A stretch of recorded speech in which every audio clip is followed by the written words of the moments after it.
कौन हो सकता है चित्रा भाभी का कातिल।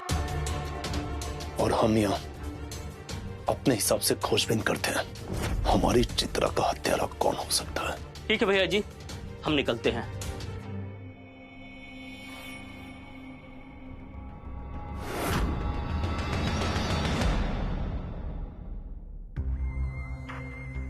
ये दूसरी बार है जब माधो सामू को अपने कमरे में बुलाया है।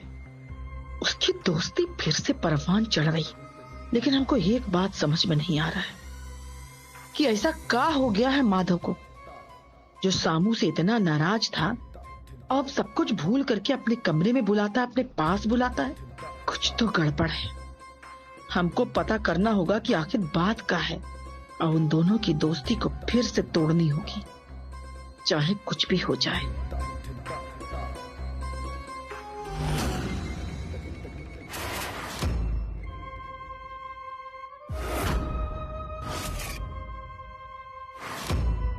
दीदी, क्या हुआ? टेंशन में काहे हैं? ये बात तो हम तुमसे पूछने वाले थे। क्या हुआ? काहे तुम इतना चिंतित हो? कौन बात है का? बोलो। श्वेता, तुम कुछ हमसे कहना चाह रही थी का? हाँ, वो आंटी जी, मैं ये कह रही थी कि घर में भजन है, तो बता दीजिए मुझे क्या करना है, वरना फिर आप बोलेंगे कि मैंने आपसे पूछा नहीं और मैंने गलती कर दी, इसलिए यही पूछना था। तुम बस एक ठो काम करो, जैसा हम कहें वैसा ही करो। पत्नी व्रता का धर्म निभाओ। काहे कि हम नहीं चाहते हैं कि चंदा बाजी मार जाए और तुम मुंह ताकते रह जाओ। मैं चलती हूँ यहाँ से, क्योंकि यहाँ रहकर आपकी डांट खाकर अपने दिमाग का दही नहीं करवाना मुझे।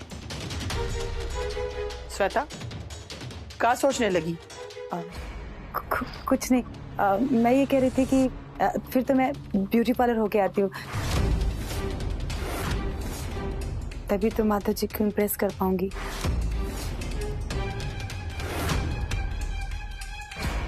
ये लड़की का कुछ नहीं हो सकता है। हम उसको पत्नी व्रता का धर्म निभाने कह रहे हैं और ब्यूटी पार्लर से आते हैं।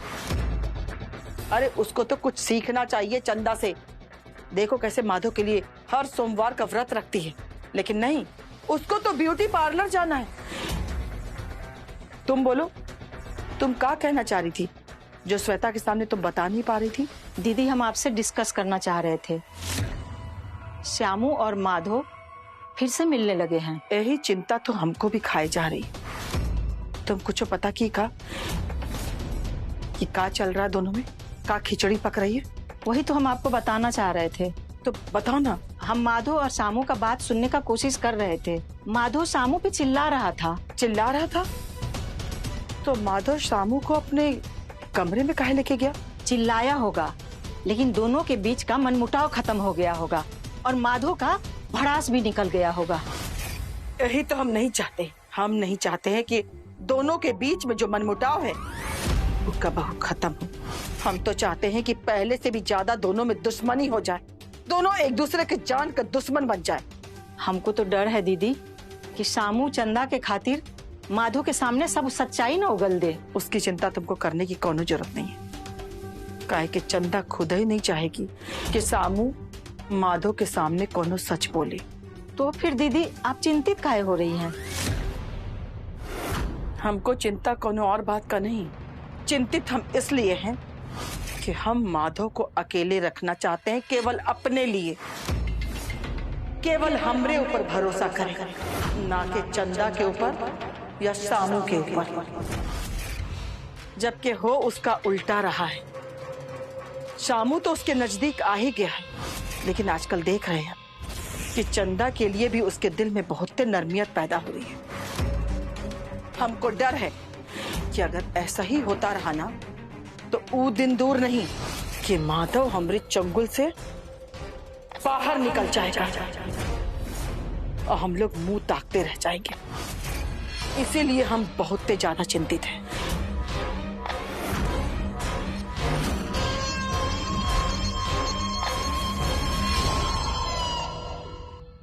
हाँ, तो देवियों और सज्जनों, आप देख रहे हैं हमको, यानी कि कार्तिक श्याम राम से द डायरेक्टर के ब्लॉग में आप सभी का स्वागत है। और आज हम आपको दिखाने जा रहे हैं यहाँ पे भजन संध्या की तैयारियां जोरों शोरों पर है। तो ये है भव्य लक्ष्मी निवास। वहां पे डेकोरेटर फूल पत्तियों से सजा रहे हैं और भजन संध्या की तैयारियां बहुत जोर शोर पे है।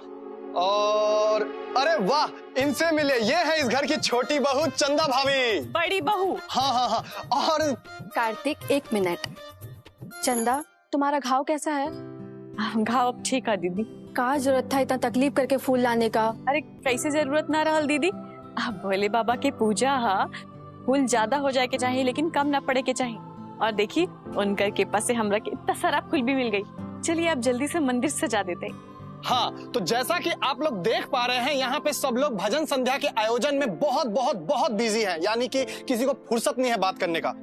और इनसे मिलिए इस घर के सबसे प्यारे इंसान, हम सभी के शान, विंध्याचल बाबू। हर हर महादेव, ओम नमः शिवाय। अच्छा बाबूजी, ये बताएं कि आपने अपने गला में ये क्या लटका रखा है? जैसा कि हम जानते हैं कि अभी सावन का पावन महीना चल रहा है और इस सावन के पावन महीने में शिव जी की भक्ति में ही शक्ति है और हम उनके भक्ति में कोई कमी ना रह जाए, कोई कोर कसर ना रह जाए, इसके लिए मैं ये झाल लेकर के आया हूँ। प्रेम से बोलिए, बोल बम बोल बम बोल बम।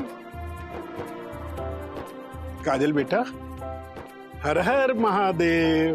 हर हर महादेव बाबूजी। बेटा, किसी चीज की कोई कमी तो नहीं रह गई है ना? बाबूजी, आप बिल्कुल फिक्र मत करिए, भोले बाबा की कृपा से सब कुछ अच्छे से हो जाएगा। और देखिए ना, चंदा कितना सारा फूल लेकर आई है। हम इसी फूल से तो मंदिर सजा रहे हैं। बेटा, तुम लोग चंदा को क्यों तकलीफ दी? हमको बोल देती, मैं किसी को बोल देता और फूल आ जाता। बाबूजी, हम यही बात तो चंदा से बोले थे। कोई बात नहीं बेटा, ठीक है, तुम मंदिर सजाओ। हर हर महादेव। हर हर महादेव। तो चलिए, इस सावन के महीने में कुछ खाने पीने का बात हो जाए। अब खाने पीने में क्या बना है वो भी तो बताना जरूरी है ना। तो हम आपको, अरे वाह वाह वाह, चंदा भाभी आप ऐसे लंगड़ाते लंगड़ाते कहाँ जा रहे हैं? अरे रसोई में जाते ही। अरे तो इतनी भी अर्जेंसी क्या है? अरे हमरा के प्रसाद बनावे के बहुत सारा काम है, अब हमरा रास्ता से हटी जाए दी। अरे वाह, ये है मौसी रानी। तो रानी जी आप बताएं कि आपने सजने धजने के अलावा और बाल ऐसे ऐंठ के स्प्रिंग बनाने के अलावा इस आयोजन में क्या क्या अपना योगदान दिया है, कुछ बताइए। कार्तिक, तुमको और कोई काम नहीं है? मुंह में चले आते हो कैमरा घुसाने, हटो यहाँ से। तो सॉरी दर्शकों, मैं आपको बताना चाहता हूँ, बारिश का ये सीजन है और इसमें लगता है तापमान बढ़ गया है। हम आपको ले चलते हैं किचन की तरफ और